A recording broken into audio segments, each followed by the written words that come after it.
Talk Show. Recorded live. Hello and welcome to the Castle Dracula podcast. On this podcast we talk about horror movies, vampire movies, and all-around awesomeness. And this week we continue our Stephen King retrospective with CREEPSHOW, written by Stephen King and directed by horror auteur George Romero. Bear in mind, if you haven't seen today's movie, we're going to be talking about it from the perspective of horror fans who have, so warning, spoilers ahead. I'm your host, Jason Henderson, author of the new Alex Van Helsing adventure, Triumph of Death, in hardback and ebook from HarperCollins. With me are Drew Edwards, the creator of the long-running horror webcomic Halloween Man, which you can find at halloweenman.com. Say hello, Drew. Howdy. Howdy. Tony Salvaggio, creator of the manga Psycom, with Book 3 just come out from Right Stuff and Tokyo Pop, and lead singer of the bands Deserts of Mars and the, how best would you put it? Pocari Shred. How would you describe Pocari Shred? I play bass in that, and we cover Japanese rock tunes. Sweet. Pocari Shred and Deserts of Mars. Say hello, Tony. Howdy. Howdy. And subbing for Julia, a color commentary Julia, who's off doing election work on the day before Election Day in 2012. We have Adam Foshko, screenwriter and consulting producer for such games as Call of Duty, Modern Warfare 3, Skylanders, and Skylanders Giants. Say hello, Adam. Welcome back. Hey, thanks for having me. All right. CREEPSHOW is a 1982 horror anthology film with an ensemble cast and black comedy elements, directed by George Romero, written by Stephen King. The film's ensemble cast includes a lot of people: Ted Danson, Leslie Nielsen, Adrienne Barbeau, E.G. Marshall, Ed Harris is in here, Tom Savini is in here. Tom Savini did the special effects and makeup. It's got 5 stories that they call Jolting Tales of Horror, 2 of which were written before: Father's Day, The Lonesome Death of Jordy Verrill, which was published in men's magazine Cavalier as Weeds in 1976, Something That Tied You Over, The Crate, which was published in another men's magazine, Gallery, in 1979 as a story, and They're Creeping Up on You. So 3 are originals, 2 are short stories, all of them written, all screenwritten by Stephen King. 1 actually has Stephen King acting in it. The frame device has Stephen King's son acting in it. The film is an homage to EC Comics and the old horror. Which, by the way, we should point out that is Joe Hill, who has gone on to be a horror writer in his own right. I know, and if you see his picture now, if you see pictures of Joe Hill like leaning on a fence or whatever they do for the About the Author, he looks like, it's crazy how much he looks like Stephen King. It's really wild. So yeah, this is a total homage to things like Tales from the Crypt and Vault of Horror and Haunt of Fear and all of those horror anthology comics that were still rocking like in the 70s when I was picking them up as a kid. So, first impressions, and then let's talk about horror anthologies. Let's go Drew, Adam, Tony, and I'll wrap it up. Drew, first impressions, CREEPSHOW. Well, this may, just by pure horror, piles upon piles of horror goodness, this may be the highest, quote unquote, horror pedigree of any movie we've done. And I'm not saying that it's the best, but I mean George Romero, obviously a giant in the genre. Stephen King, as we've been discussing for weeks now, adapting short stories, which he adapted into a comic book with him and Bernie Wrightson, which turned into this screenplay. They're doing an EC riff. It's got special effects by Tom Savini. This is almost a perfect storm of like what I always talk about when I talk about the 80s horror sensibility. It's just how gonzo and balls out it was versus, you know, the more subdued stuff that you would have in the 70s with you know, like, I mean, people talk about how grisly Halloween and the Texas Chainsaw Massacre are, but they're really not. It was really in the 80s they started to get this bizarre sensibility coupled with the makeup effects revolution that was going on. And I think DC Comics, which was what they're riffing on here, was actually also a lot of what was filtered into that EC Comics sensibility. Yeah. And, you know, the Friday the 13th movies have a lot of that same sort of EC Comics feel to me. But this movie, I love CREEPSHOW. I don't know if I love it the most out of every Stephen King movie. I don't know, but it's definitely my favorite horror anthology movie. I mean, it's a lot of fun. I mean, it's not high art, but it gets the job done, and it's very, very watchable. So you're going to come down on the positive side. All right, Adam Foshko, welcome back. We haven't talked to you since, I think, Omen 3, I think was the last time you were on. So, all right, first impressions, CREEPSHOW, 1982. Well, I'm glad you asked me back on this particular one. This is actually a favorite of mine from the 80s. It's, there's a real slice of the 80s. I agree that it definitely characterizes, a particular facet of 80s horror. But, it's funny is, I think at the time, and even in the years subsequently, you sort of used to Romero as sort of Night of the Living Dead Romero. This is Romero as John Landis. There are a lot of elements in this thing which really sort of encapsulate the flavor of the 80s. So it really is, an absolute favorite. I love this film. It's one of those things that it occupies definitely a soft spot in my heart. The crazy performances by Stephen King and Ed Harris, terrible 80s dancing. It's one of the first times we really kind of saw Leslie Nielsen in a sort of semi-serious role since Forbidden Planet. I mean, it was kind of great to see all these people in it. My favorite horror anthology really is Torture Garden, but this is one of those ones that this is always fun. It always you can tune into it late at night and you can pick it up kind of wherever it is, and it's immediately and eminently watchable. Well, that's one of the cool things about really anthologies. Go ahead. I'm sorry. Yeah, it really is. It really is fun. Over the top stuff with Adrienne Barbeau. I think everybody has their favorite little vignette inside of this, and I think it probably says a lot about your personality, depending on on which vignette you like the most. Not in the same way that everyone's related to Kevin Bacon, but I think there's always a sort of sense that if you like one thing or another, it definitely says a lot about your tastes. Oh yeah, we wanted to get what everybody's favorite was. So we didn't get Drew's, so we'll loop back. But just name it, and then we'll talk about it more. Which is your favorite of the 5? Actually, mine is The Crate. The Crate. All right. See, just to save us time, mine is also The Crate. All right. All right, Tony. First thoughts. CREEPSHOW. Oh, man, I would have a hard time choosing that. I think the first one is the perfect EC Comics. Like, it's exactly everything EC Comics is and was. I like a lot of The Crate, and I kind of thought I would stick with Jody Verrill, but I think I don't know. On rewatch, I'm not so sure. But the Roach one also creeps me the hell out every time. Mm-hmm. It's the grossest ever. Oh, especially I lived in Savannah for a while when I went to college. We had huge tree roaches, and they would they would chew into our bread and our bread bags. I had to keep all the bread in the fridge, and they would fly at your face when you tried to spray them.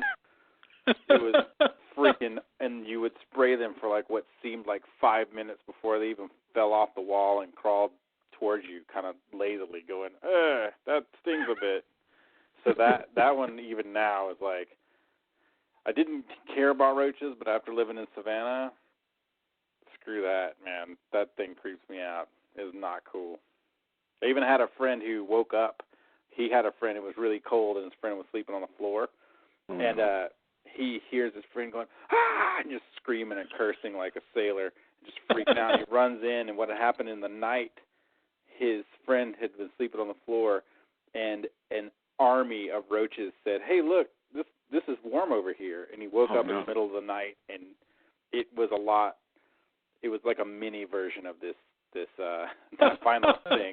And rightly so, he's throwing the blanket around, and there's just roaches flying everywhere, and he's stomping and cursing. And so, yeah, after living there, that one's especially, I guess, effective in both its horror and disgustingness. So, yeah.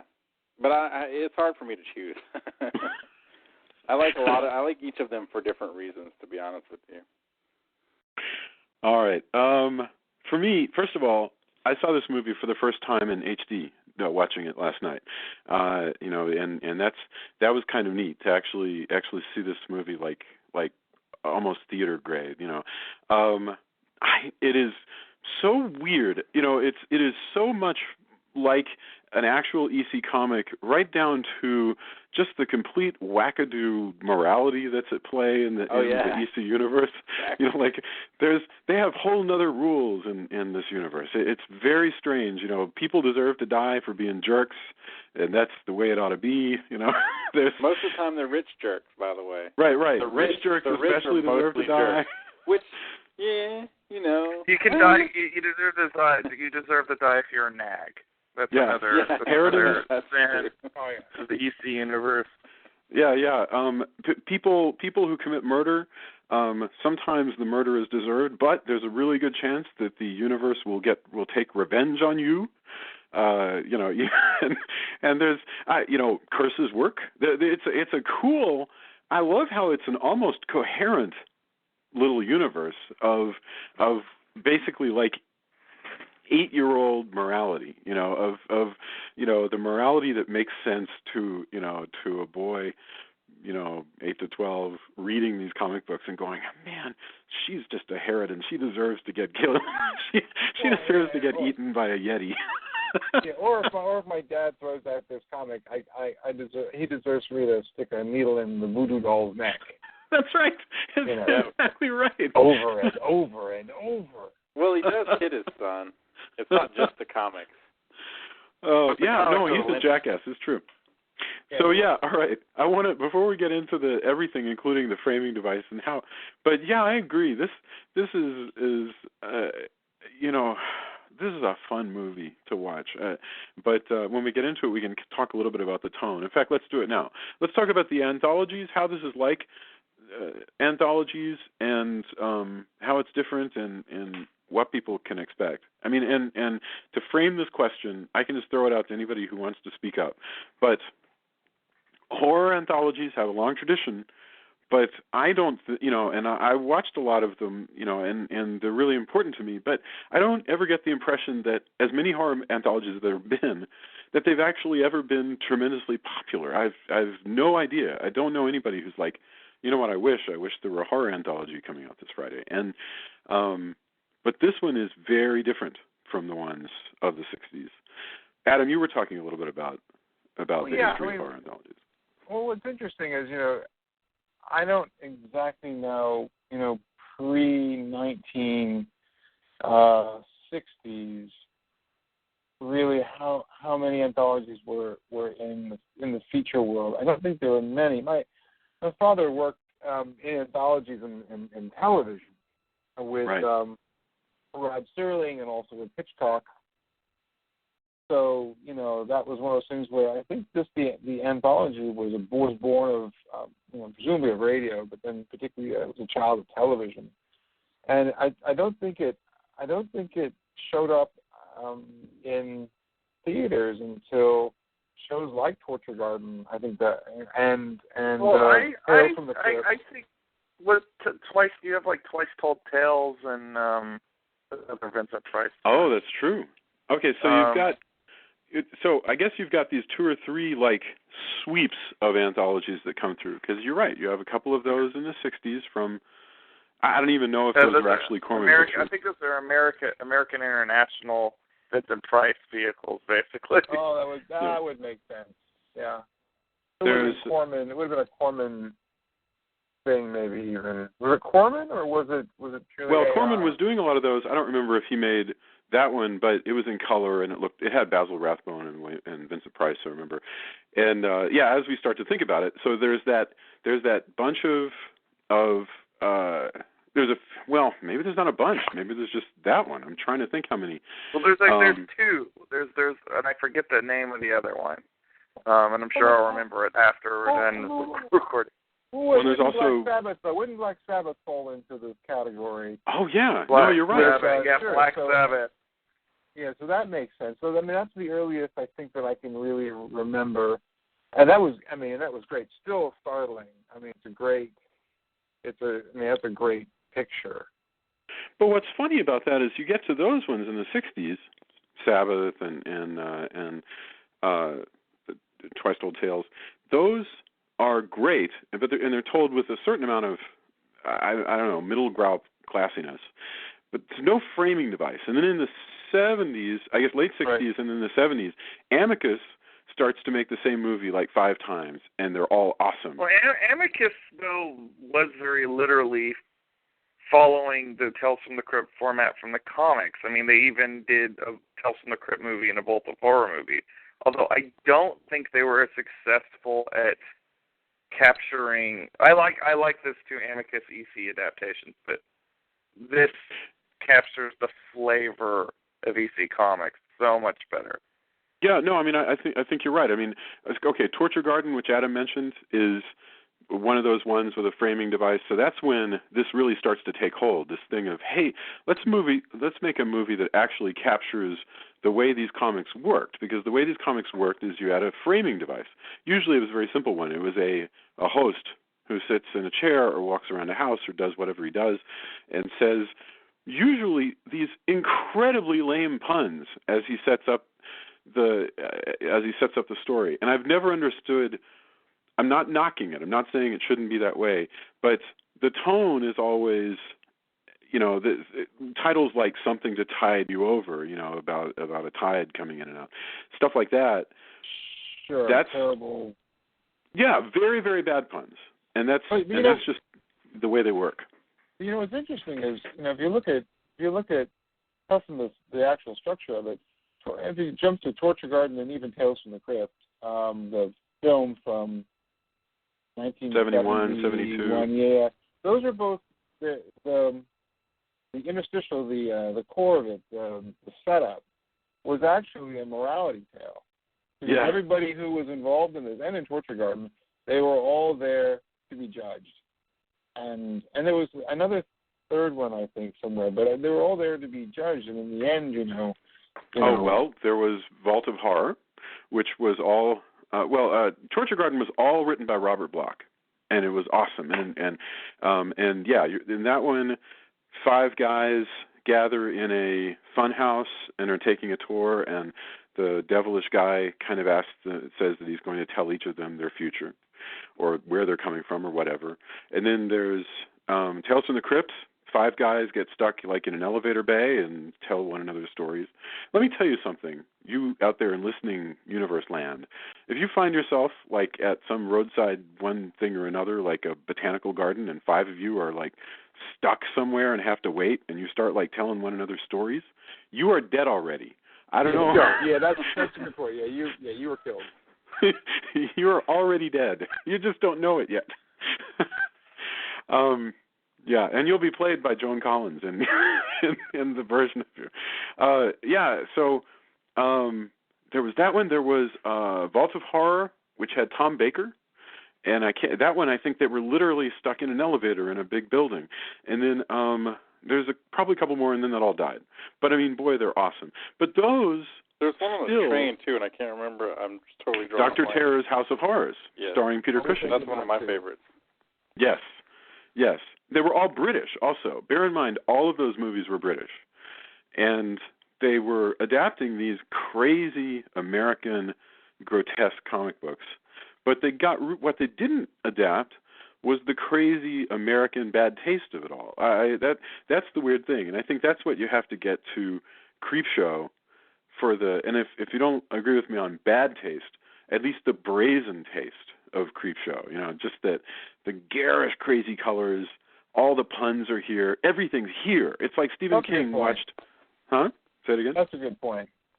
I mean, it's like Stephen King watched Tales from the Crypt and said, you know what? All those things were lacking. They were lacking just the sort of like, we're not here to impress any old ladies. This is something that's going to appeal to the 10-year-old in all of us, and it's going to be. I mean, look at the colors, that are in this thing. There's even a freaking crypt keeper hanging out the window in the framing device. And Tony called that out. He said, we were talking earlier, and he said that guy looks like the Crypt Keeper. In the framing device of this, and we should get into it. In the framing device of this movie, it's very, very simple. Kid is reading an imaginary, like a non-existent EC comic called CREEPSHOW, and it has a character in it that looks just like the Crypt Keeper from the Tales from the Crypt, and they tell these, jolting tales of horror. And his dad, for some reason, has a completely insane hatred of horror comics, and is yelling at him and cursing at him and being a terrible dad. And and bear in mind, this is Stephen King writing this. Okay, this is Stephen King who just wrote The Shining, and so now he's giving us Tom Atkins of The Fog, screaming at his kid about reading horror comics and smacking him around, and and then when he tosses out the comic book, which sets up that we're going to read the comic book on as the wind turns the pages.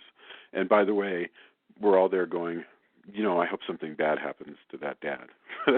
That's the universe we're in. So, okay, all right. And that takes us to, but we don't yet, even in that point, we begin to see the color because the creeper, the Crypt Keeper, whatever he's called, is hanging out the window, and he's this skull guy, and you sense that he's going to bestow something cool on the kid for suffering for the love of horror. Hey, and what is the first story? Go ahead. You need to, I think Drew is having some problems, so. Did we lose Drew? Yes. Oh, okay. I'm back. Am I unmuted? Yes. Ah, yes. Okay. I tried to do that surreptitiously in the chat, but the problem is I don't have the chat up in front of me all the time because I keep tabbing between windows. I'm sorry. Okay. Well, there goes point for subtlety. Everybody, that didn't really happen. We're going to edit this in post. Yet another thing that will be edited in post. That never happened. There's no post. Just keep going. All right. Okay.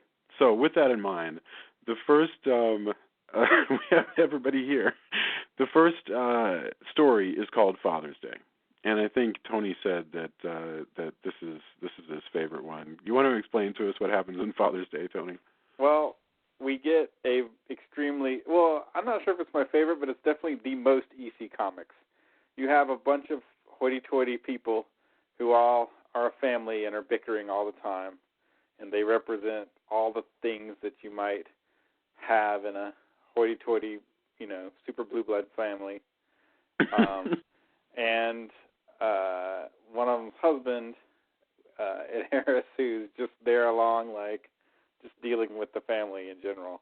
And yes, this is Ed Harris, the Ed Harris. They dance.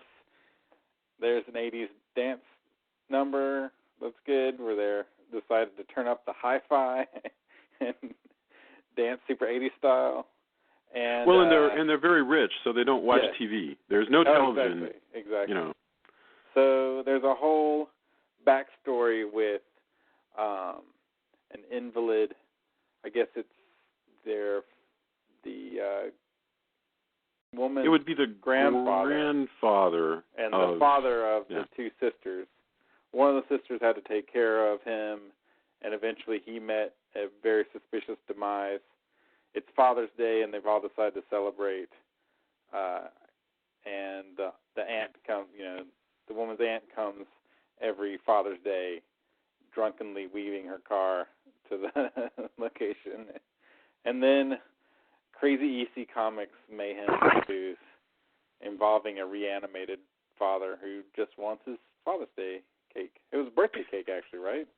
He wants his Father's Day. I don't remember. Father's Day cake. He wants his Father's Day. Where's my cake?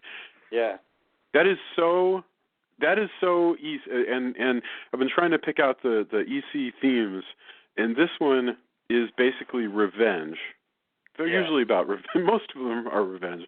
But I mean, pretty much any EC comic that involves a zombie or zombie-like creature revolves around revenge. Yeah. And they do this twice in CREEPSHOw. But it's so good because it does set up exactly what you're seeing. There's shots where people, like close-up shots where the background becomes like a comic book panel, complete with crazy colors and, comic book textures. Yeah, this is the first one where they do that, where somebody sees something scary, and George Romero, who gave us the really creeptastic Night of the Living Dead, right? Here he like zooms in on the person, and like crazy lightning bolts surround their head against these garish sort of green or blue backgrounds. That's so weird. I mean, that is so strange, and it really is. But it's so perfect for exactly what it sets the tone. Like the first, the first one just sets the tone for the rest of the movie, and it follows through with that. Actually, I guess The Crate is the one played the most straight horror, in my opinion. The rest. I don't know. I don't know how straight it is. It's pretty closer than the rest, I think. The Crate is the one that I think could be an entire movie. Like I think you could take The Crate and expand it out into like maybe not a great movie, but like a direct-to-DVD watchable monster movie. Yeah. But what's strange here is, if Stephen King is writing this script, and so he's chosen to show us what he's chosen to show us first, and so we have this one, and we have flashbacks to the dad, the old man, and he wants his blasted Father's Day cake, and so he's going, "Where's my cake?" And he's smacking his cane because he's in such a tight close-up that he's got to smack it on the chair really close, we can. And there's nothing real, and this is not a complaint about the movie. This is just showing us what this movie is. There's not a thing that's real going on here. I mean, the way he's behaving doesn't seem like a real person. He seems like a skit, or he seems sort of like a campfire tale. Say that again? It's broad strokes. It's way broad strokes. Yeah, it's sort of, like I say, it's almost skit-like, except for that it's not particularly funny. It's just it's very broad. And, and so they go, okay, so this movie, even after The Shining or whatever Stephen, or Carrie, which was many years before this movie isn't going to take that sort of, those shocks after psychological stuff path at all. This one is going to have people jumping up and down and acting like they're in a farce. I mean, really almost almost a Saturday Night Live style farce. But yeah, I mean, and everybody's so broad. Like you have the brother who is, definitely like he's very fake and very fake. Exactly. You have the mom who's just, everything is offensive. Oh, I can't believe you would do that. Oh, that's just the kind of thing, Yes. I assume that she says that's the kind of thing those people do, like all the time. And you've got tombstones falling on people and heads being turned into cakes and just all kinds of amazing. I mean, it's a big celebration of if not horror, then definitely the comic, the EC comic style. Yeah. It seems that it jumps in and revels in it. Because, when you're looking at the panels of the magazine, there wasn't a lot of opportunity to have a lot of deep character development. You're kind of like, oh, she's the betrayer. Oh, the lovers are going behind the husband's back and he's going to have revenge and they're going to have revenge on him. And, it wasn't, it's played up more like that. And like so maximum, those stories would be like 12 pages maybe. That's exactly right. 4 to 6, like. And you'd have none of the modern, even if a writer writing these stories in the 50s and 40s were capable of really classy, interior monologues like Gaiman would do or like Alan Moore, they didn't do it. They never wrote those things in here. In here, if they had thought, it'd be interesting to do like a deep thought thing about the father who wants his cake and he becomes obsessed. That's nobody at that time was doing it, and this movie has no interest in trying to imagine that. This is not think, Superman was a comic book adaptation. It came out in 1978, and it really goes high flown. It's Mario Puzo, and he's going to make everything like gods on Earth. this movie is more like Batman, 1966. Yeah. You know, that we're gonna, because remember that well, also had what you're talking about is an element of camp. yeah, definitely. yeah, you're right. You know, and I was really wrestling with whether that was the right word, because I was wondering, does it bring the right? No, it's definitely the right word. I guess so. Yeah, your inner conflict, Jason. It amuses me. But there's nothing wrong with that. There's nothing wrong with that. I mean, this is still. I mean, they were trying to do it. Oh yeah. Oh no, it's on I mean, purpose. Every time there's a crazy lighting cue, and just it's just so well. Awesome. Anytime somebody is about to be killed or someone's having murderous thoughts, they get that really severe red light on them. Oh yeah, I love that. Yeah. Yeah, and think how, you know, when the daughter is driving up, it's like, you know, we know that's the mom of the family here is saying, we know that my sister murdered her father because she suspected that her father murdered her lover, and that was her last chance at happiness, and he was a jerk, and we think that she bashed his head in with an ashtray. Yeah. And when she comes driving up, you're right, she like is weaving all over the road, and she's dressed like sort of like she should be on stage, because she's got this you know, huge hat and crazy sort of you know, exaggerated old person makeup, and all of it, yes, is supposed to kind of make you giddy, I think, with the artificiality of it. But when Ed Harris, who is new to the family and plays kind of you know, he may very well come from money, he may not, but he's married into some super money, and he walks out to smoke a cigarette and kind of wander around, and he has kind of he feels very country, you know, but like, you know, and he has those blue jeans and everything, and his death actually has some decent suspense to it, because what is it? He how does he wind up on the ground? That's what I can't remember. He like steps in a hole. No, he does. He steps in. He's going to take a drink, and he steps in a hole, and he falls backwards. Curiously, though, his death is sort of undeserved, which is interesting. No, that guy's going to kill everybody. The race. Association. Once you've decided to marry into that family, you know, there's no hope. I mean, he could have deserved to die just for dancing the way that he was dancing in the film. And be like, oh yeah, he deserves to die. That's true. The wraith that we see that comes up to kill everybody. Well, like I said, okay, Ed Harris's death, he falls and he gets stuck where there's a zombie coming towards him. There's a dead body to his left, and there's a giant stone that's slowly moving, and you can see him sort of working out, well, maybe I should get out of the way, but I'm not sure which way to roll. And then the zombie, I guess, wills this thing to fall over and smack him. And, you know, it just makes this sort of great sort of thunk kind of sound as though they crushed like a bunch of eggs. That's great. And the zombie makeup is awesome. Like all the practical effects, thank God, are all practical. And they actually are, you know, I mean, they're great. Yes. Yeah, I mean, I have no idea what a zombie would look like, a real zombie, I suppose. I mean, you know, but this is a great looking, you know, raised dead thing. It reminds me a lot of the Tarman zombie from Return of the Living Dead. Well, it's got such a weirdo like texture. Like it's very like it feels like it's got roots in it. Yes. And, like the mouth kind of is like more attached with like strands, and it's also a certain amount of cheesy too. But it's fine. He's got worms flopping out of him, which is disgusting.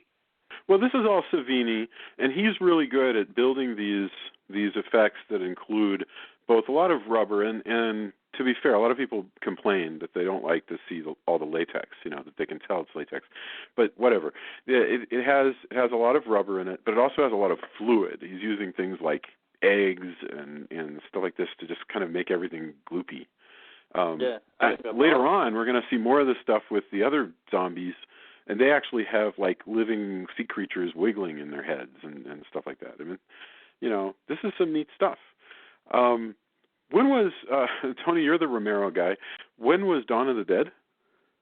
Oh, do you know? Man, I'm so terrible with like exact dates. Dawn of the Dead, I think, is 1978.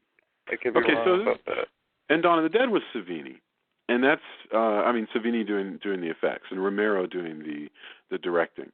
I mean, basically, Romero has chosen to direct here a movie that he's going to film the whole thing around a lot of the same sets, and he uses basically the really key people from Dawn of the Dead, at least technically, so that you've got Savini doing, because Savini did all of those crazy zombies in Dawn of the Dead, and Day of the Dead, and Friday the 13th.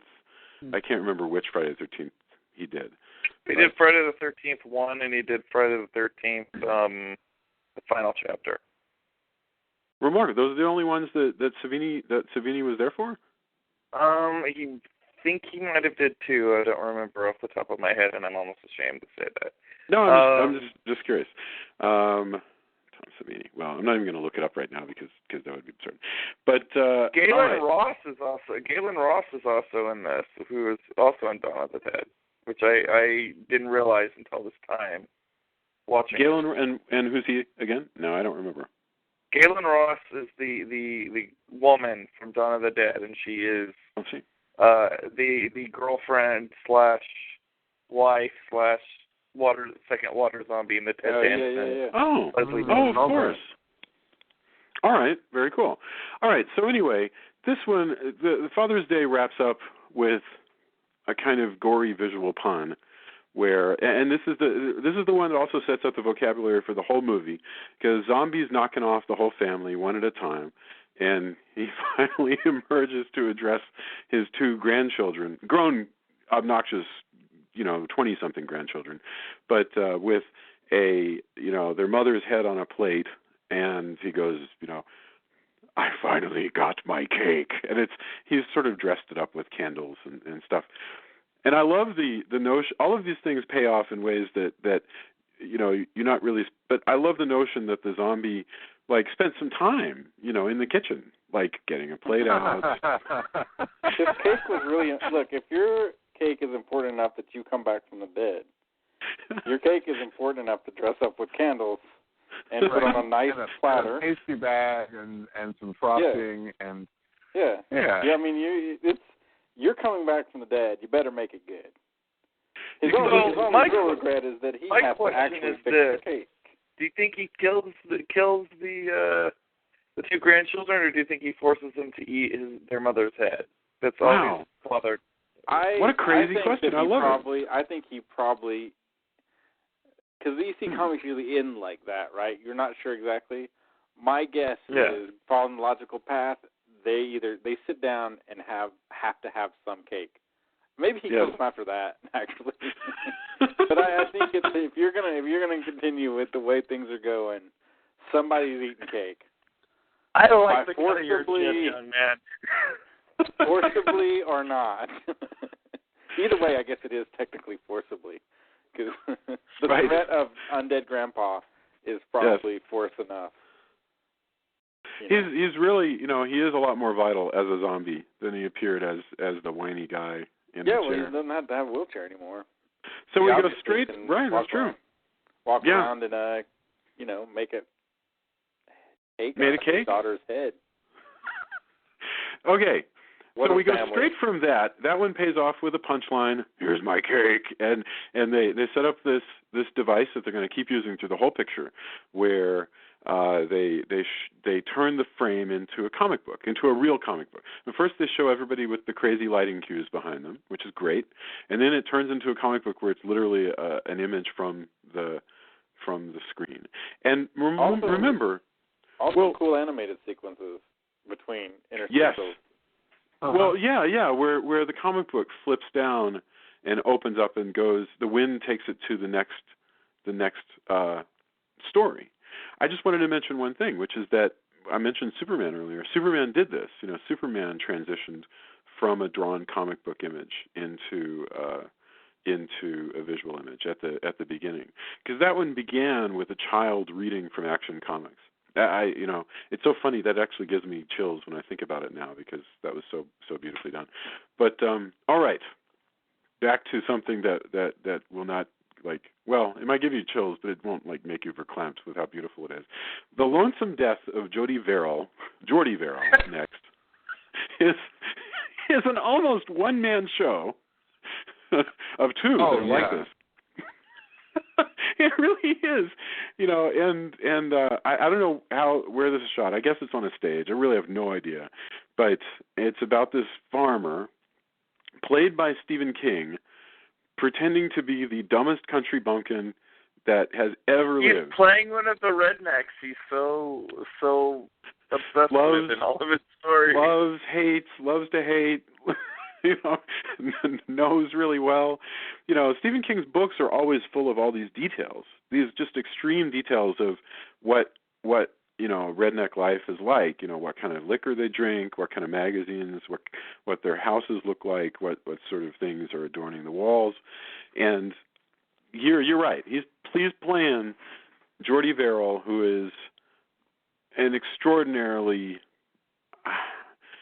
he's an idiot. He's a dumb guy, but you feel for him because he's kind of a likable doofus living by himself. Well, he also has the filthiest overalls you've ever seen. I mean, next to DeVito's, Long Johns as the Penguin. Yeah. These are sort of like a close. That's a close second to this. You're going, I don't know what's on them, but they're miserable. And they don't improve as he changes. But the fact that they're like that at the start makes you go, I think there's a lot of stuff growing already. I don't think he has a lot of visitors. No. Nor does he really. I think he would like them, but I don't think nobody's coming out to visit. Well, Jody is definitely the village idiot of whichever village he's a part of. Well, he's actually. He appears to be. They've sent him out of the village. He lives is 5 miles. Of the village. Yeah, but I really get the impression. I don't want to say that Stephen King gives us a layered performance, but I really get some real humanity out of Jordy Verrill. I get the impression that this guy is fairly happy with his. Well, he keeps saying that he has a lot of bad luck, but he seems to do okay. I mean, he has his own place. He enjoys watching wrestling. He obviously he's satisfied to put on these extremely dirty overalls. So, I'm not gonna. And he drinks his apple drink, and he. He's drinking Ripple. He's drinking apple Ripple.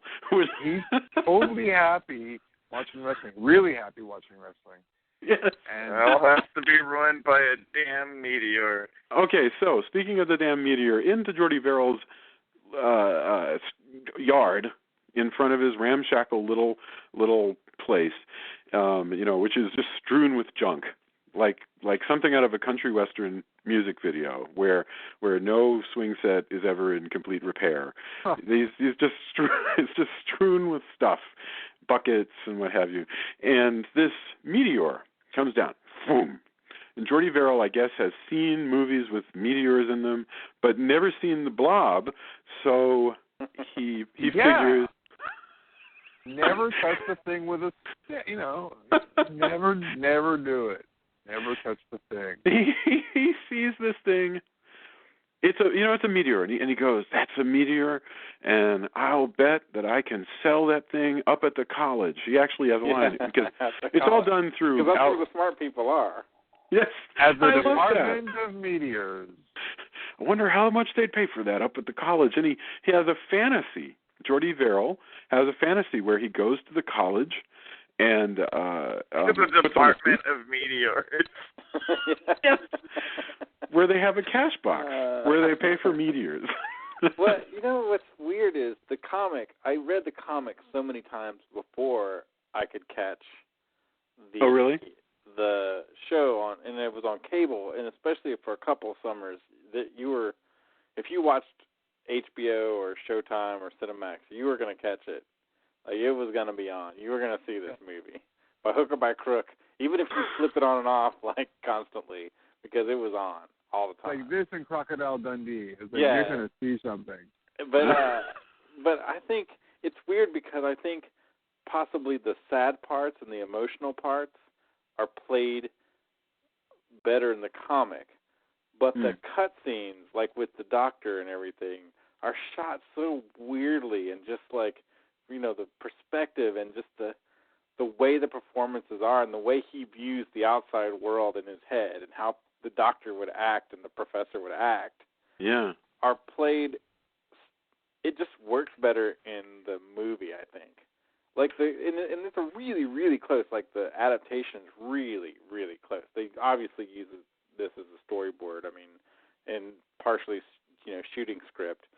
Well, I have an honest question. It's just, are you sure that comic? And I don't know. This is not a trick question. I literally have no idea.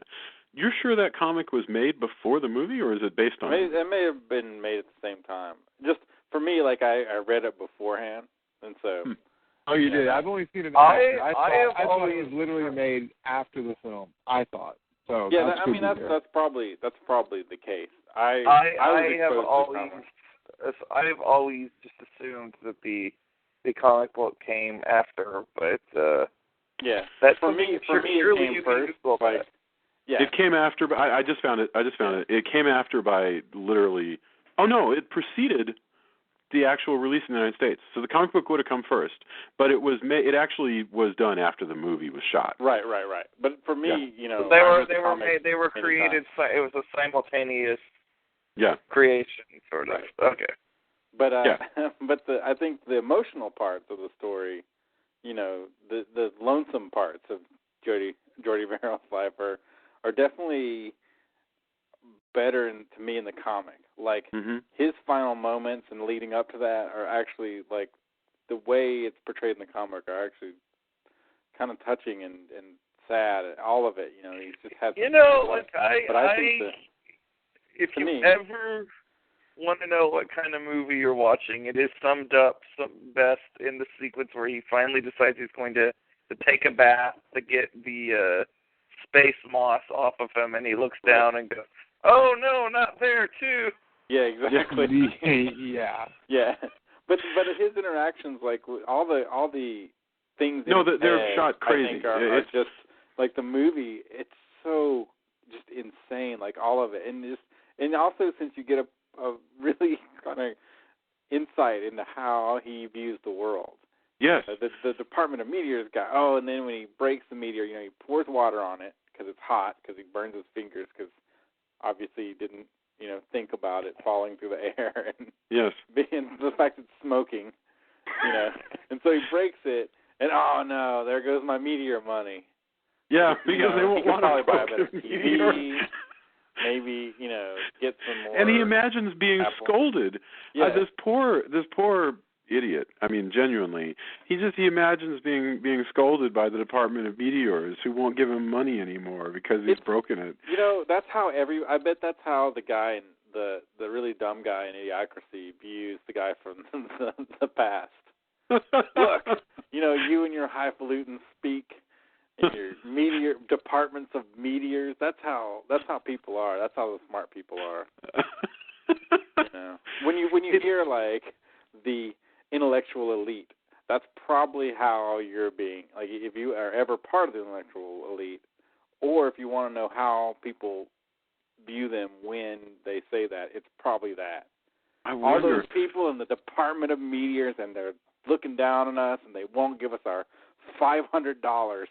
And no less. Well, you know, okay, you raise a good point, because when a politician makes a comment where he says, well, I don't know how they view it up in the halls of Harvard, but here we know a thing or two. Exactly. And I was like, what the hell are you talking about?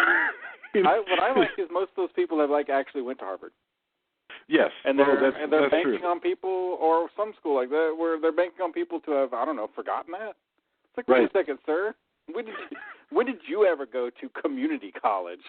But I wasn't actually naming the politician we're talking about, and I won't. I'm just saying in general, like. But you're right. It is usually that's usually. I mean, what would be the word? I mean, that's usually just completely hypocritical. You're right. Because you're gonna. I'm not. This is totally bipartisan. I'm just saying that a lot of politicians, in the same way that you'll have sometimes like a country singer who, is all of a sudden like has the thickest twang you've ever seen when maybe in high school he had none of that. Or or your Vanilla Ice type guys who just or Lyndon Johnson used to put on a heavy duty accent. So you pretend to be unsophisticated, but what's interesting here, I'm just trying to figure out this is probably going too deep for Creepshow. But Stephen King it's played for laughs. Stephen King is saying, here, let's laugh at and maybe feel a little bit sorry for this uneducated guy who lives by himself 5 miles from an imaginary place called Castle Rock, Maine. And I can never figure out where Stephen King lands on this. Does Jordy Verrill deserve to be laughed at, or does he deserve to be laughed at because the universe is inherently funny and how tragic it is? I don't think he's. I mean, he's obviously. There's no way that Stephen King's like, haha, look at, I guess in the same way that maybe you would laugh at like an Abbott Costello kind of thing. I get, This guy is so. I mean, his life is so sad. This is yet another.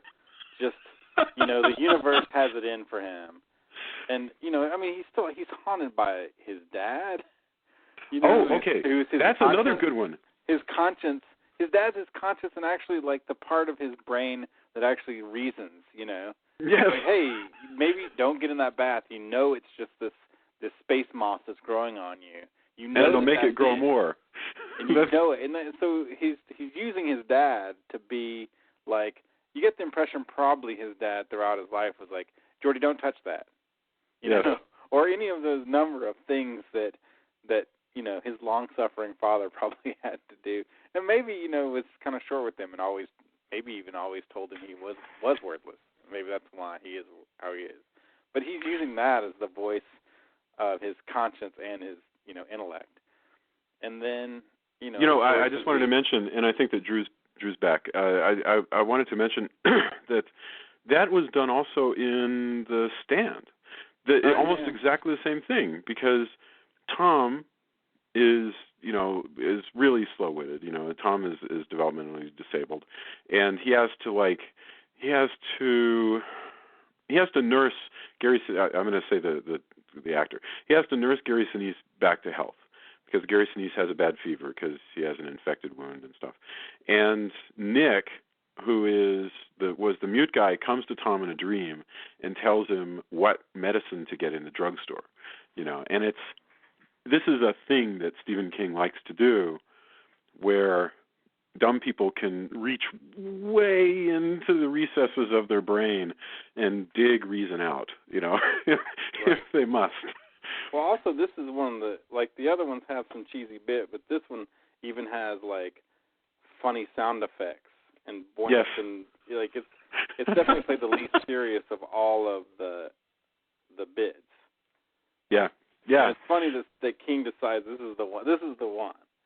Like, I'm going to do this is going to be the one I'm in, and it's going to be just... Well, he probably was being honest about his acting ability. I mean, let's be fair. I don't think Stephen King thought he was some great thespian. I think he probably just did this mostly as a lark. Yeah, I don't think Stephen King would have tried to. It's a good point. You can't imagine Stephen King taking like the Hal Holbrook role in The Crate. We should totally move on because we're being extremely luxurious with these segments. Okay, something to tide you over comes next. And when I first heard that, I thought, oh, what a wonderful like Rod Serling-esque, kind of classy title. But then I recognized. But no, there's a pun right there. I hadn't even thought about it. It actually took me, after watching it, to go, oh, Tides. That's what that is. So, yeah, this one, basically we have Leslie Nielsen, who plays a part very like he had played on. This is the piece that reminds me the most of an episode of any given episode of Night Gallery. Because basically, it's Leslie Nielsen and Ted Danson, and a minor part for Leslie Nielsen's wife and Ted Danson's lover. Basically, Ted Danson is sleeping with Leslie Nielsen's wife. Leslie Nielsen's really rich. He comes to Ted Danson's place and says, "I'll let you know what I did with your lover, my wife, who has betrayed me, if you come with me out to the beach." And what did you guys think seeing Leslie Nielsen in this part? Leslie Nielsen's pretty creepy. Yeah, he's pretty awesome in this. Like, whoa, he's so it's so weird, you know, seeing so many comedy roles and you kind of forget that he's, you know, even though this is cheesy, like he's still pretty menacing. And yes, you know, you're like, wow, I don't want to get on Leslie Nielsen's bad side. What's that, Adam? He's chewing the scenery a lot. He's really he's having fun in the takes. Oh, definitely. You know, coming up and this kind of, there's a whole line that he does. It's like where he says, "Oh, your lady love is waiting for her what is it? Knight in shining or whatever. Knight in shining corduroy." Yes. Like, okay, that's a bit that I have a feeling was improv on the set. I really don't think that was in the script. Yes. I'm like, I think he's really enjoying this. Yeah. Right. Well, I mean, you recommended to me, Adam, a Leslie Nielsen episode of Night Gallery, just a few years before this movie. What was? I don't even. A Taste of Fear, I think, or something like that. I actually. Yeah, with the Nazi guy and the little thing that gets implanted in his body. That. Yeah, I know. We have. Well, in that one, this guy is wearing an eye patch. Right. Leslie Nielsen plays an eye patch wearing mercenary in that play who takes a bet that he can stay all night in a haunted house. And it's the same thing. He's a jerk, you know, and he's cruel.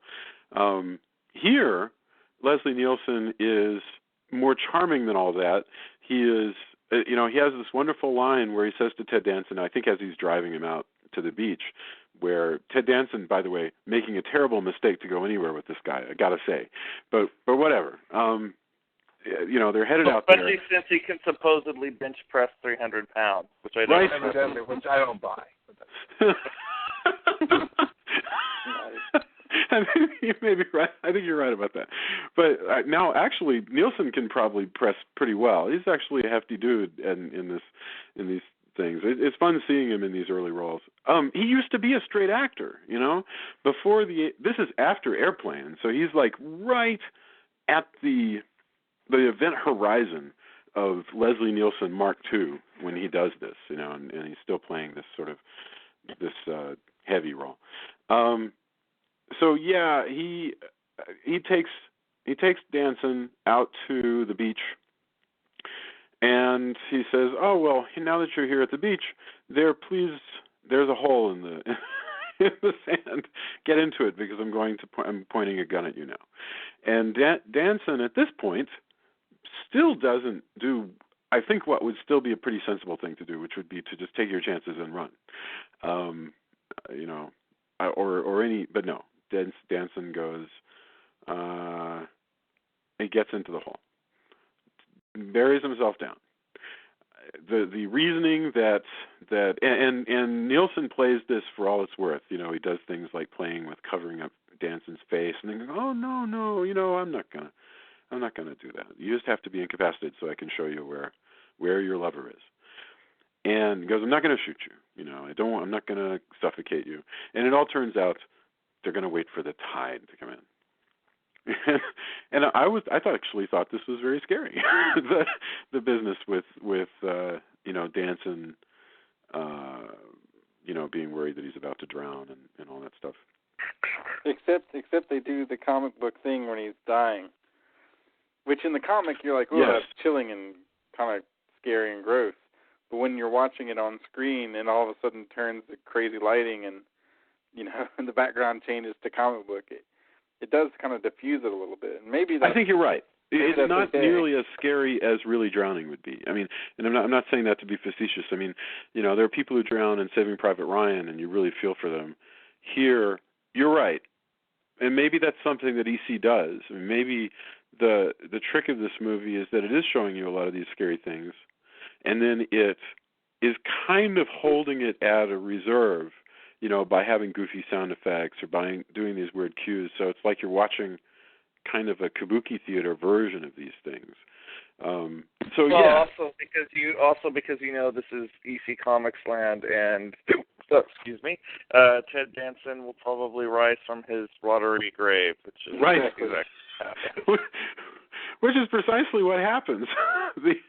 I wanted to mention that while they're driving around, you have all this sort of violin music that isn't like somber, artsy violin music. It's more like incidental violin music that, again, would be just like anything you would hear on, on Night Gallery or even, any given show in like the mid-'70s. There's a very TV feel to this whole thing with Ted Danson. Maybe I'm the only one who got that, but it's also the only one that looks totally different from the rest in a way. I mean, it's all outside. It seems to be very California. It's not shot in California, but it has that feel to it. Anyway, Nielsen goes back to his pad, and I don't know, he's going to watch some videotapes. It's not clear to me if he's going to watch torture videotapes of people he's killed or just, old episodes of The Gong Show. I really can't tell what he's planning on watching. And then there's a knock at the door, and in come his wife. Oh, yeah, he drowned his wife. I'm sorry, should have mentioned that.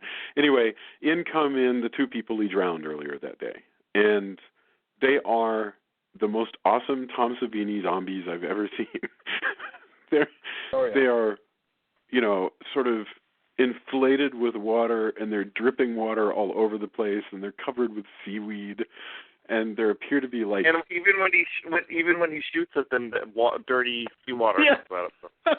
Yeah, it's like it's cool because he shoots them in the head, like he expects, like, oh, I know how to take care of zombies.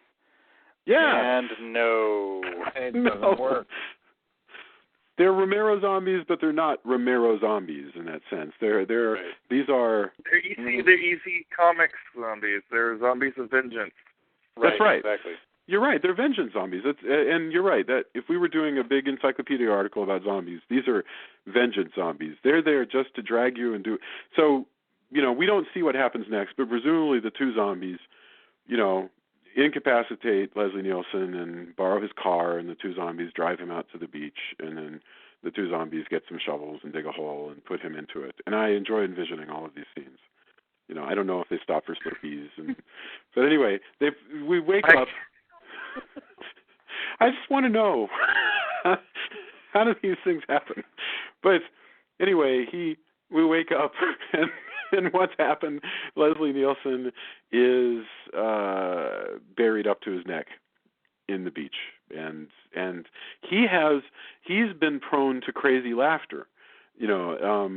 He just is so entranced by how crazy this is that he laughs, and he's howling this wonderful, I can hold my breath for a long, long time. Yes. And that's not, what's funny is that's not particularly funny, it's not particularly sad or anything. It's just it's a punchline. It's they said, we hope you can hold your breath. He goes, I can hold your breath for a long time, and he's yelling it. But it's just a wonderful little motif. I mean, it has no, it's weird how this plays like a chorus in a sense. This is the chorus of of this bit is how long can you hold your breath? So. Well, what's interesting is, when they start talking, when the zombies approach Nielsen, and and they put him in the sand, and they bring up the backdrop of the crazy comic book style with a light on him. They go with a canted camera perspective, and they've got like the wild freeform shape behind him. And more than one occasion, when I have pitched something and I say, and then the character snaps. And I'm like, think Leslie Nielsen in Creepshow when like the zombies approach him, yes. And suddenly he just goes, and he starts laughing, and he's got the crazy thing behind him, and 9 times out of 10 people get it. They go, oh yeah, that bit. It seems to have been very memorable. No, I agree. I agree, and you're right. It is. I'm sorry. Go ahead. No, that just seems to be, and he snaps. And you Yes. go, oh, I get that, it reads. Yeah. Yes. And again, I have no idea if people really do this in real life or they start I don't, it doesn't matter. We're in the EC universe that has its own rules. And yeah, I totally buy it, and it's going to come back again because we go now straight into the crate where we're going to see that crazy laughter again with Hal Holbrook. And this is maybe the longest segment. I don't know if I didn't actually time them. But bear in mind, when we reach the end of Something That Tied You Over, we've seen 3 stories, and we are an hour into this movie, and there's still an hour to go. In other words, so probably crate must be the longest. I didn't time it, but it's well, the almost... the characters are definitely the most developed in this. Yes, there's lots of scenes, and yeah. And I'm not just talking about Adrian Barbeau. Well, did you notice, by the way, that it's an interesting point? We've got real gore in this movie. You know, we got people, you know, lots of blood, lots of Savini gore and everything. We've got language. We don't have nudity. You know, and it's not like there was no nudity in 82. You know, there was a lot of gratuitous nudity even in Airplane. So don't you find it kind of strange that this film doesn't... that's not really an EC Comics thing, though.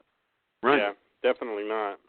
I think that's exactly right. I guess that has to be it, is that, you know... I mean, occasionally you would have some cheesecakey, you know, Wally-Wood girls in it, but that was more on, like, the science fiction, you know, your weird science and weird fantasy books. Like, it wasn't so much in the you're right. the horror. It's almost like it's a pre-sexual, even though a lot of these stories, 2 of these stories involve marital infidelity, and yet they do have kind of an ultra-simplistic kind of, again, it's a sort of a junior high notion of the universe, you know.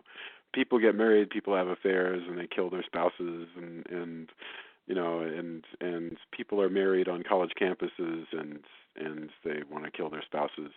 You know, it's or maybe Stephen King has issues. I don't know.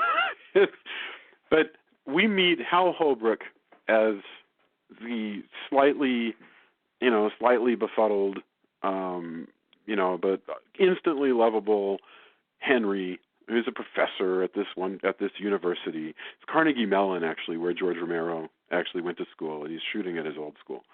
So we see Hal Holbrook and his horrible, awful, very bad wife, played by Adrian Barbeau, who is playing really broad, just like in the first story. She's yelling, she's calling him names, she's getting drunk, and everybody's sort of... What would you ever do without me? Yes. She's offending everybody by being loud and not particularly snooty. You know, I don't know how she wound up married to this guy. I don't understand that at all, but one whatever. suspects that she did a caveman style, just clubbed him over the head and drug him back to the cave. Well, and she's going out at night to... Of course, Adrian Barbeau, you know, kind of out of Holbrook's league when you think about it. So maybe that's had something to do with it. Yeah, there. I only know her from Maude, and I know her from Escape from New York. And she's great in Escape from New York. And The Fog. Oh, yeah, The Fog. That's right. I just mentioned The Fog earlier, and I completely forgot. Yes. So, anyway, she's so loud and obnoxious that, you know, Henry's best friend, Professor Stanley, who plays chess with him and stuff, they both really wish that they could be rid of Adrian Barbeau. That's clearly set up. These 2 guys are allies, and one thing they have in common is they can't stand Henry's wife. And, you know, Hal Holbrook fantasizes about killing her twice that we see, and it's clearly his favorite thing, you know, to imagine figuring out some way to kill Adrian Barbeau, but he's never ever going to do it. And then into these people's lives comes a crate with an abominable snowman in it. For it's below the stairs. Years old. Yes, right. Exactly. Below the stairs in the chemistry building, whatever it is, they have a crate that this custodian finds, just randomly looking for a quarter that rolled into a little closed-off area.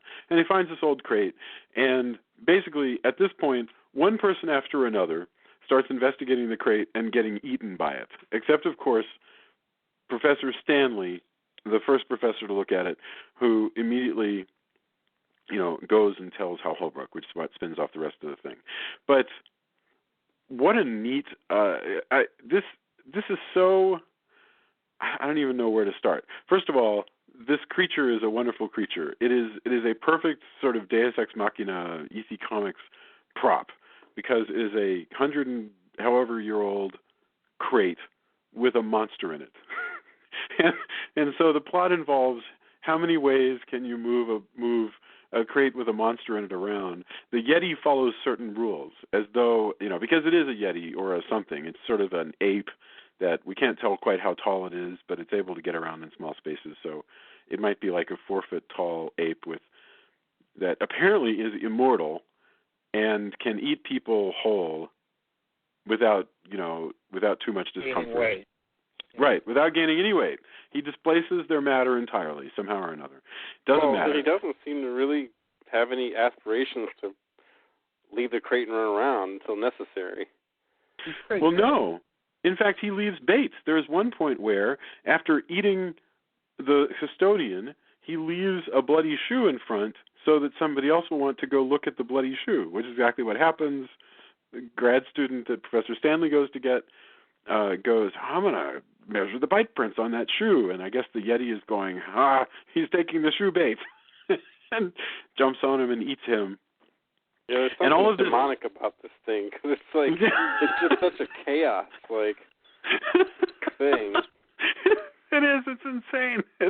It's totally crazy.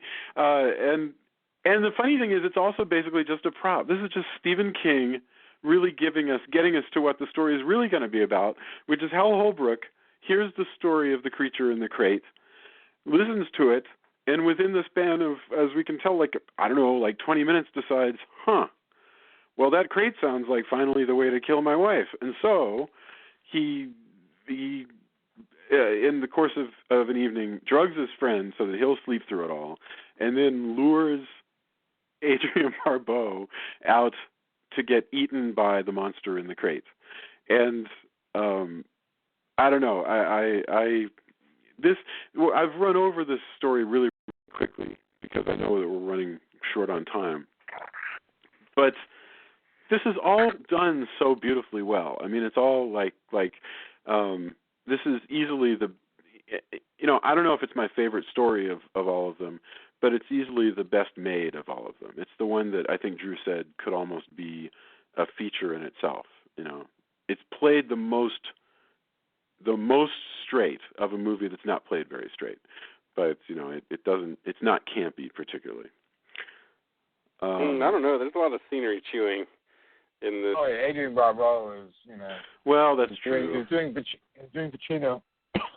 That's true. Yeah, you're right. Yeah. Well, there's even Hal Holbrook when the monster is finally eating his wife is just have him call you Billy. Everybody does, like that little piece of business is pretty. Yeah, he does another one of the sort of insane laughing and stuff.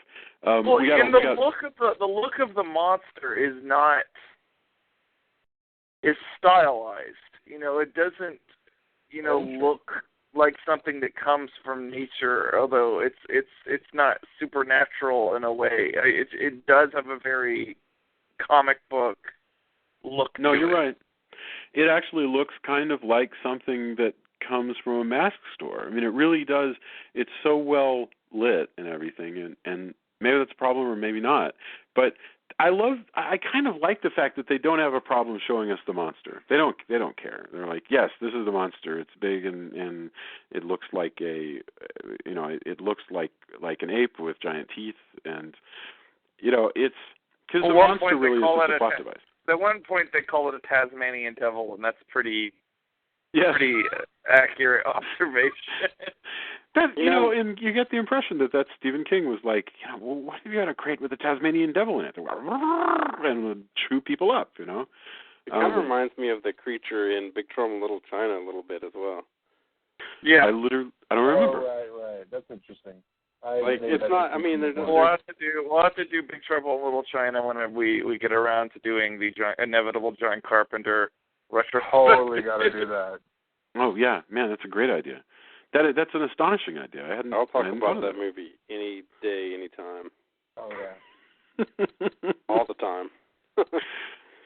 So okay, we should get on to. This is one of the few times when it's definitely off if these people, who may or may not be terrible, who do suffer the crime of being, professors of all things, and hang out with hoity-toity people, they actually kind of get away with it, where they push the crate into the water.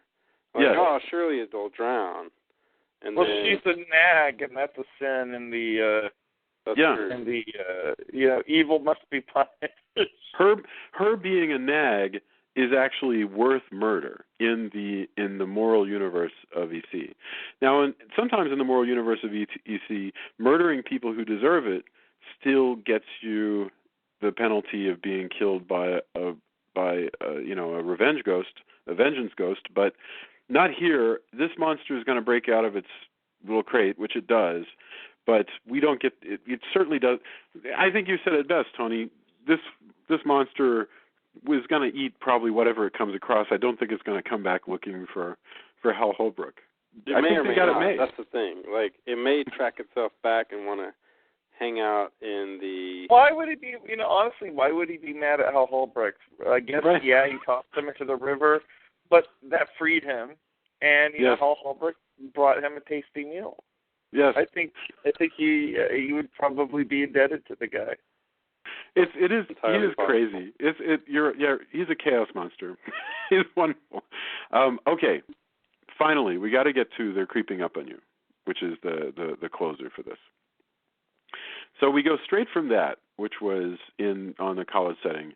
We go through one more flip of the page to a story where E.G. Marshall plays an entire story by himself, except for a couple of voices on this phone that he has and the custodian who talks to him through the little peephole in his door. Well, you're kind of playing Howard Hughes too. Yes. Yeah. And I never Howard Hughes by way of every jerk manager that who always wants to put you on a project and make you crunch forever while they have, like, I don't know, a Ferrari or a Bentley or whatever. Yeah. And he's also a super bigot. So he's just bad people. Yeah. E.G. Marshall, who is at this time the host of one of the most awesome horror anthology programs ever, only it's on the radio, which is CBS Radio Mystery Theater. So at this time he's still the host of that show. Anyway, here he plays kind of Gordon Gekko. He plays a crazy, an extremely intelligent, actually he's not crazy at all. He's an extremely intelligent, awful, awful man who is willing to do anything to grow his business. He's yelling at his vice presidents. He's yelling at the custodians in his building.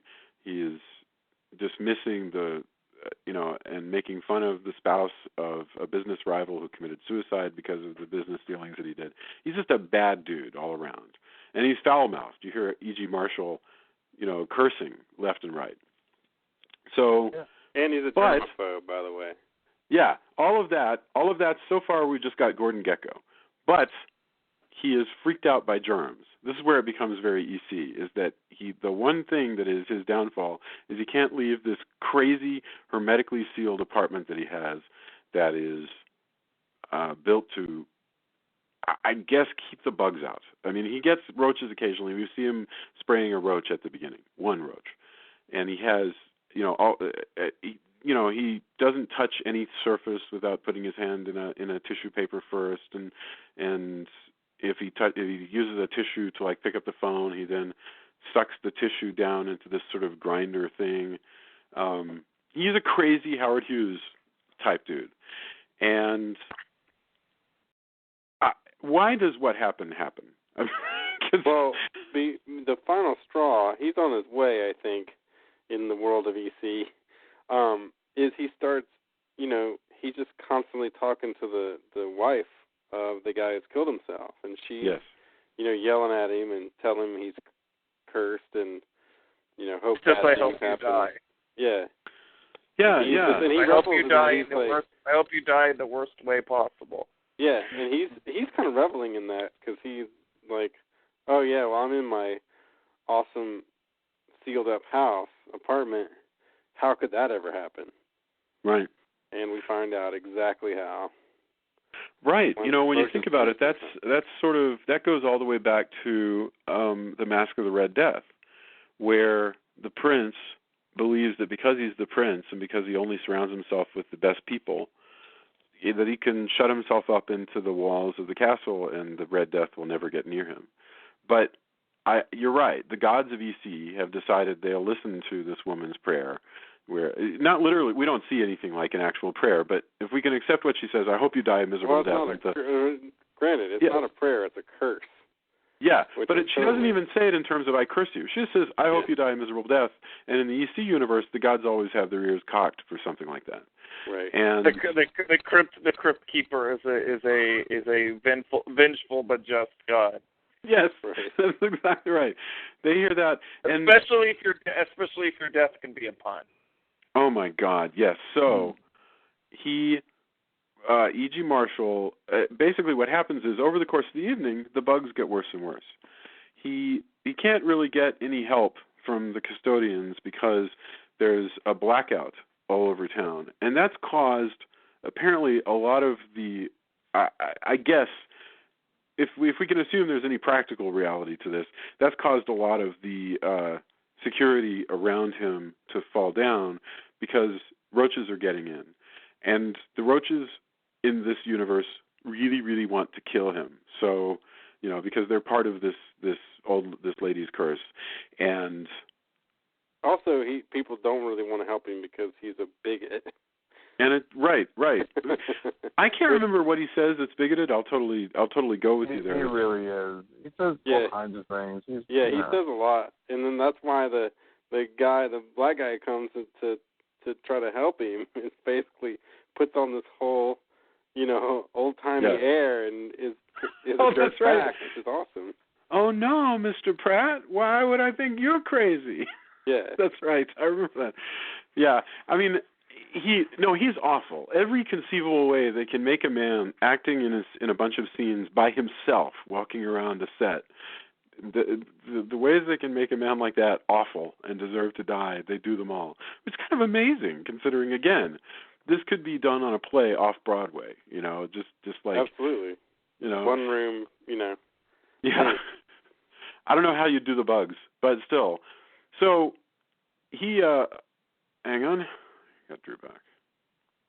So what happens is, Thank you. Yeah, I'm sorry. I lost you for a second. So E.G. Marshall finally shuts himself into a safe room because the bugs are getting stronger and stronger. There's more and more bugs. There's bugs on every counter. There's bugs getting into his blender. There's bugs that have gotten on top of his package of tissues, so he doesn't have those. And he is freaking out. And so he knows that he can shut himself into his safe room and he'll be okay in there, which is this pristine room with just like a bench. And he goes in there, but the white cloth over the bench is crawling. And he pulls it back and it's just like covered in cockroaches and cockroaches and cockroaches. And then we have a cut. We have a time cut. And then we come back, and this is the best effect I've ever seen in my life. It's pretty good. Do you want to, Adam? Do you want to tell us? Does anybody want to narrate? You go ahead. It's actually we have a prosthetic E.G. Marshall, but it's pretty good. It's really, it's not as good a prosthetic E.G. Marshall as you could have today. And there are some points where, in the beginning, where it's just E.G. Marshall with makeup on his temple. But we start out with E.G. Marshall's dead body as the custodian is calling for him to see if he still needs any help. and he's just laying there, and the clean room is clean. The roaches are all gone. And yeah, then we get a bunch of shots of like all the roaches are gone. You're like, oh Right. wow, it's definitely the comic book version. Like, whether it's in his head, you don't know. Right. There's no roaches. There's just him. And we saw him die. He died of a heart attack. So now he suddenly this little bulb of flesh pops up on the side of his head, and a roach sort of crawls out. And I mean, this is brilliantly done because little sprays of blood pop out first, and then it like cuts open, and a roach crawls out. A roach crawls out of the flesh around a man's skull on screen, and the imagination it took to do that just blows my mind. That's, you know, what a groovy idea. And then more of them come out, and his mouth is open, and the roaches are starting to come out, and they're coming, and then his robe sort of falls open because his whole body is crawling, and a portion of flesh at the top of, right above his breastbone, sort of erupts. It sort of tears open, and bloody cockroaches start to crawl out. And eventually, what you're left with is, By the hundreds. By the hundreds. Oh, yes. Yes. I don't know how this effect is being done, but these roaches are all going in one direction. They're all coming out until eventually he is covered. He's just sort of like... the room is just full of, like, yes, 4 foot deep in roaches. Yeah. And that's really gross. It is astonishing. Even if you don't have a bug thing, that is amazing, you know. And it's such a Stephen King sort of, you can just see him going, ha-cha-cha, you know, this sort of perfect. It's wonderful. And, and that's how this, no, that's not how the story ends. Because right after we've killed the host of CBS Radio Mystery Theater with roaches, we now go back to we're finished reading CREEPSHOW. We're back to the sidewalk, and the garbage men are picking up the CREEPSHOW magazine in the morning. Oh, the Savino garbage man, yeah. Yeah, Tom Savini. And Tom Savini, yeah. Yeah, the Savini garbage man, yeah. Yeah, and they're reading it, and they note that one of the ads has already been torn out, which is the voodoo doll. And and this doesn't completely make sense because the kid already has the voodoo doll. Maybe he's ordering a second voodoo doll. Who knows? But we go inside, and Tom Atkins, the abusive father from the very beginning, is starting to suffer greatly, as though something is spiking at his neck or what have you. And we go upstairs where the young boy is stabbing a voodoo doll of his father with a needle for being so horrible, and thus endeth CREEPSHOW. By the way, I once was awoken by a cockroach crawling across my mouth, and when I see this again, and let me tell you, that is not. I can't imagine what it took to shoot these scenes, because that was gross enough. Much less being in that contact with that many roaches. Blah. No, it's true. I mean, E.G. Marshall clearly had to do a little bit of roach wrangling to do this part, and kudos to him for doing it. Yeah. So that's CREEPSHOW, and God bless, we've gone on for a long time. This is one of the longest shows we've ever done. Long enough to where you could watch the whole movie. I know. We should just record a commentary. This actually is a commentary. You're right. You could just cue it up. That's fine. But okay. So we should do. I want to do final thoughts, and then come back around and do endorsements, and we can go in the same direction that we went. So, Drew, I hate to wrap it up so quickly, but we could probably just keep talking about CREEPSHOW. So, your final thoughts on CREEPSHOw? Well, the slogan is the most fun you'll ever have being scared, and that might be true. This movie is just a ball. So, big thumbs up for CREEPSHOw. This is a great way to conclude our Stephen King retrospective, and what a retrospective it's been. Yeah. I love Stephen King retrospective Mark 1. We might do more. Yeah, Mark 1. I've enjoyed more or less all of these movies. I think the only one that I don't particularly care for is Carrie. This isn't my favorite of what we've done, but this is definitely a movie I have a lot of fond memories of. So, yay for CREEPSHOw. All right. Adam, final thoughts, CREEPSHOw?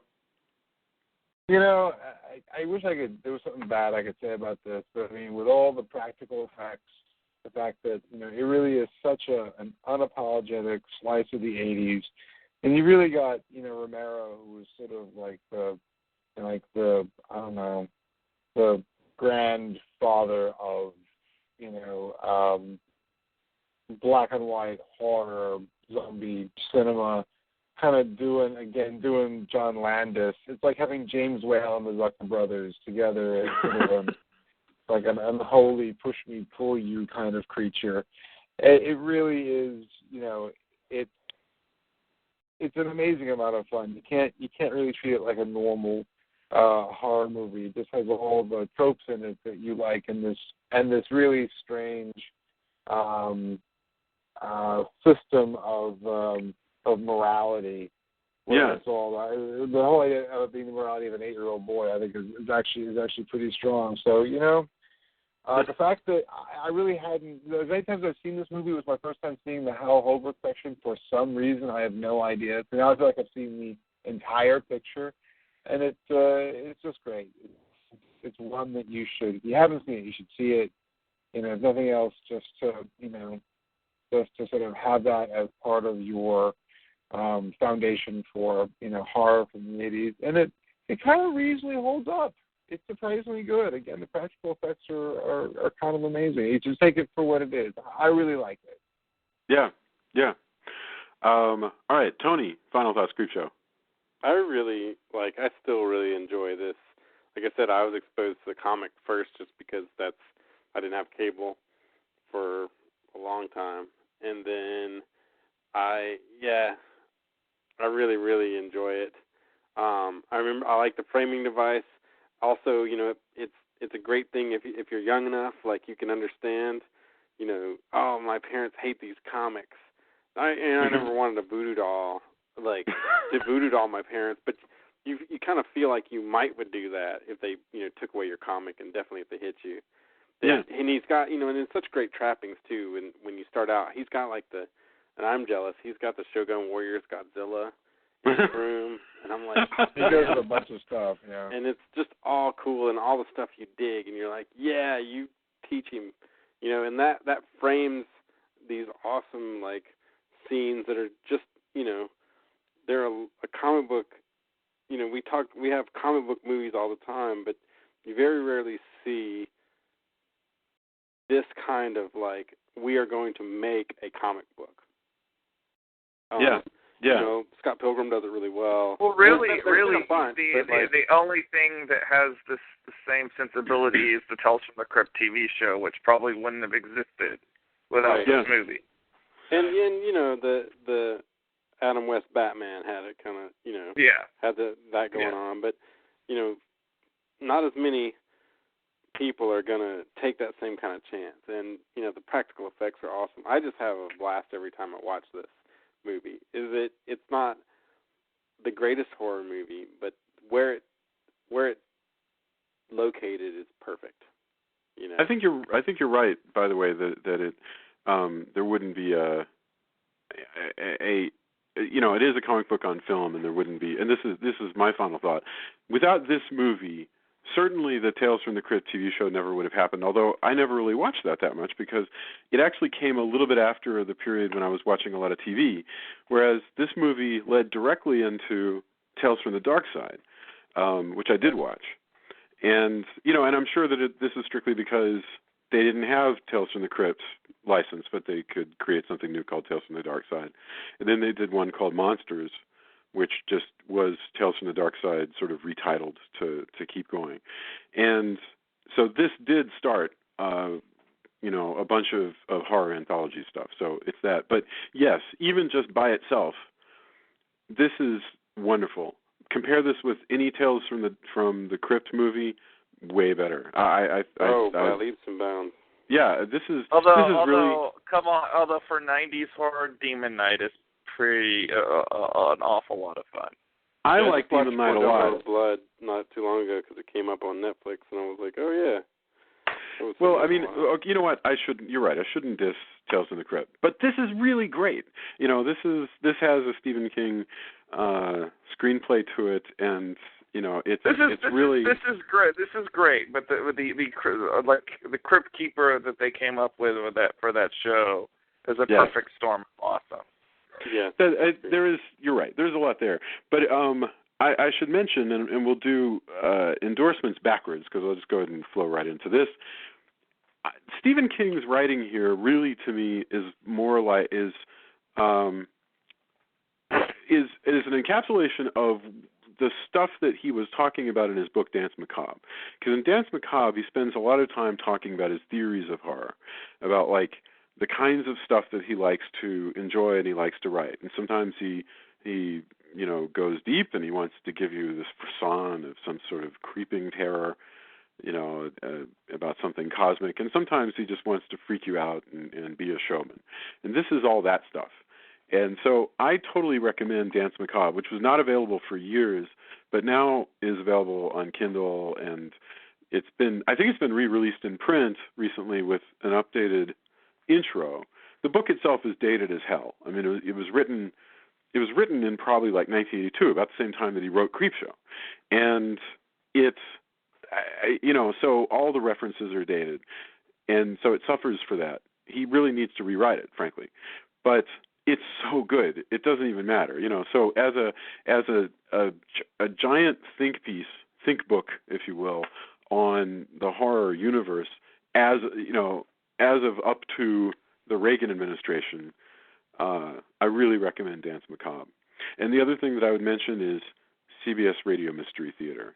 If you go online, like go to the Internet Archive or go onto iTunes and just look for free podcasts that give you episodes of CBS Radio Mystery Theater, hosted by E.G. Marshall. They ran from 1974 to 1982, and they're all wonderful. And they sound great, because 1974 to 1982 is actually relatively recent in radio terms.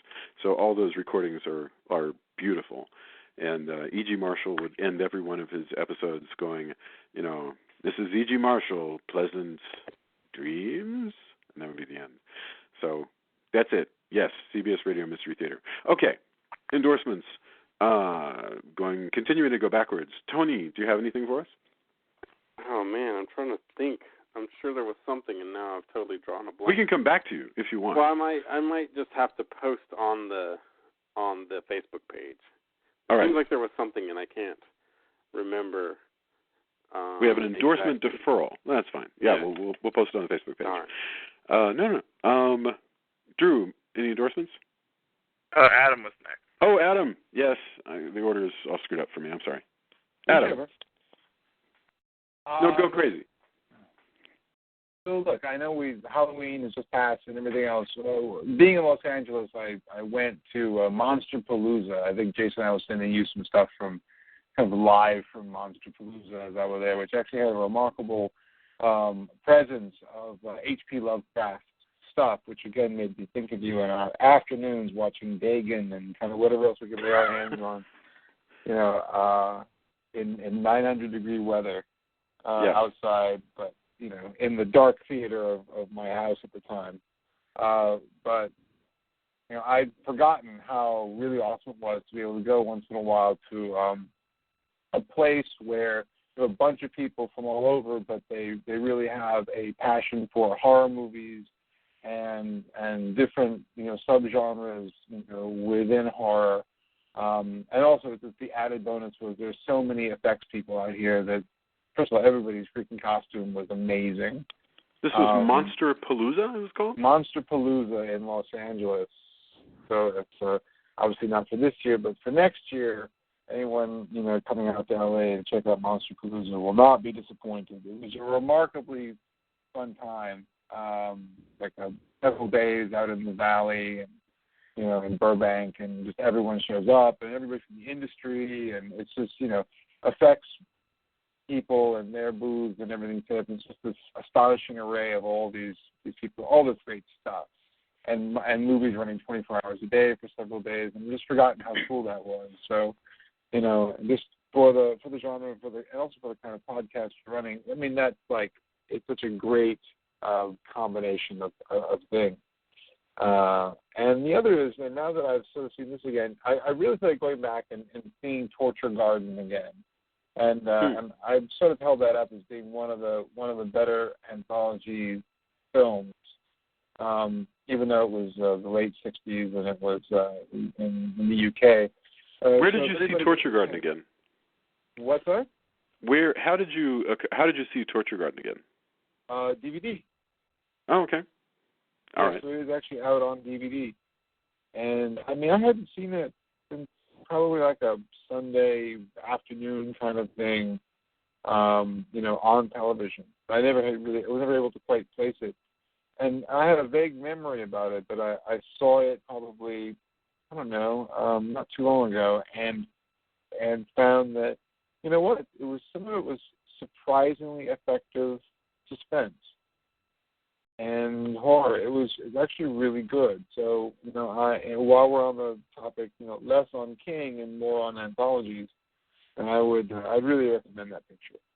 I agree with you completely. Torture Garden is one of my favorite anthologies. I always suspect people don't want to watch it because the name Torture Garden sounds like torture porn or something like that, and it probably creates this kind of instant revulsion. But it also kind of sounds like it would be the name of a industrial band. Right. Which is one I would see. But no, it's good. It's got Peter Cushing, it's got Jack Palance, it's all written by Robert Bloch. That is one of my favorites, and it's like a complete unknown that I only learned about, really recently. So that's a good one. Good endorsement. Drew, what do you got? Well, as I mentioned before we started recording, I banged my knee up pretty good, so I've been spending a lot of time reading, not only reading, but rewatching things that I have on DVD. And because of that, I have started to go through the early seasons of the television show Supernatural, which is... if you have not seen, which it's been around a while, so I'm sure most horror fans probably have at least caught an episode at this point. But it's basically Route 66 with monsters, and it does have a certain cheese factor to it, but it's just also it's a lot of fun, and it wears. You can tell the people who create it really love horror movies and the horror genre, but not only that, it's also got this great affection for like hot rod cars and classic rock and just a lot of fun stuff. I've never watched it. I need to. I do. My short description of it is redneck Buffy, and I will stand by that. It is out of all of the shows that have come along after Buffy the Vampire Slayer kind of trying to take in that vibe, I think this is the one that, it has that element to it, but it's enough of its own thing that, it's got its own feel, whereas, you watch a lot of these other genre shows and they really just feel like they're trying to ape the weed and feel. This starts with that, but it develops its own mythology. It does have its cheesiness, but it's a lot lot of fun. It was popular that they made an anime of it. Yeah, that's right. There is an anime. I actually have a Supernatural book on my shelf. I just haven't read it yet, called Rite of Passage. So they've started doing Supernatural books. So if you can't get, I know it's strange. I haven't watched the show, but I have a Supernatural book in my hands right now. Jason, I think you'd get a kick out of it. I think so too. I've seen 5 seasons of it. The same way you started it, basically on DVD. And I went through 5 seasons, and I was like, all right, I really enjoyed it. I was surprised. All right then. Well, all right, and Tony, you can hit your endorsements on the page. I'm totally drawing a blank, and I don't even know why. Well, maybe you're obsessed with the fact that tomorrow's election day, and everybody needs to get out and vote, which I suppose. Sure. I'm thinking more of I made a mistake. I wanted to go see the Hitchcock film, and I totally made a mistake on my entry, and I'll have to be on standby because I think I'm kicking myself because of that. But there's something I can't remember. I'll post it on the Facebook. Okay. Okay. So this has been our discussion of CREEPSHOW. This has been our supersized end of the Stephen King retrospective. Probably the funnest retrospective we have done yet. Definitely our most popular so far. And so I can only encourage you to pass the episodes around to your friends over the course. We'll be doing a few less episodes over the course of Christmas and so forth, which is, Thanksgiving and Christmas are coming up, but we're not leaving. Like us on Facebook, give us good reviews, tell the world, because we want to keep building this show, and it's really exciting. I'm really enjoying it, and I know that we have some cool stuff coming up, especially with some holiday themes. Can we spoil our post-election special? Yeah. Okay, the one, the only, Abraham Lincoln, Vampire Hunter. Oh, we are going to do. Really? I like that movie. We're gonna. Drew does too. So it's gonna be, and I have not seen it yet. So we're gonna do some president stuff. Yeah, and we're gonna do some Christmas themed stuff, and I don't even know what else. So that's what we got. Everyone have a fantastic evening. It has been really wonderful talking about this. And Adam, thank you for joining us, and we will see you all very soon.